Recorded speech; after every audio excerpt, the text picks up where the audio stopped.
Hi everyone, I wanted to do a video about the healing cycle and the process of healing through triggers, which is a very effective way to do healing, and it's free and it's alchemically aligned. So to be triggered and then to place that trigger and use it as a tool to heal a part of you is what I'm talking about. And yeah, you can do this in relationship. That's very powerful because the person who's going to trigger you the most is your romantic partner. But you can also observe the triggers that come up when you are just interacting with anyone, including friends and family, and even just anyone publicly. I think once you start focusing on your triggers, you will notice them more, and it can be a very, very rich opportunity, and it's a rich opportunity to heal. So there's just so much that you can peer into yourself through observing your triggers, and there's so much that you can learn about yourself. And the fact that once a trigger has come up, that emotion is there, you can really get to the bottom of things fast, and you can, if you then use that to locate and then release the emotion that's underneath that trigger, then you've pretty much used a trigger to heal. And if you do it correctly, you won't have that trigger again. So if you don't have that trigger again, that's when you know you've done it effectively. And an example is, just say you are with your partner and they say something, and to them it's innocent. So they may say something like, oh,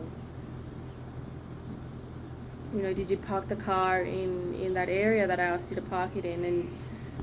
And maybe they just have a tone that rubs you the wrong way, and you immediately think they're trying to attack you or make you feel stupid or make you feel like you've done the wrong thing, or you feel like they're bossing you around. There's so many things that you could interpret from one situation, and I've just made this at the top of my head. So but you get the idea. Something happens and we take something the wrong way, and for some reason we just feel slighted or upset, or it just doesn't feel like that emotion comes up, and you're like, oh. And it is a practice to learn how to identify them, because without the conscious awareness, we may not even know that we're being triggered, and we can end up projecting so much onto the people around us. And that's how relationships, that's one of the main ways that a relationship can come to an end very quickly, is these projections, these things that we project onto each other, these triggers that we have, that if we don't have the conscious awareness that that's what's happening, we can just literally think that our partner is doing all these things and there's something wrong with our partner, or they're just being hurtful when really they're not.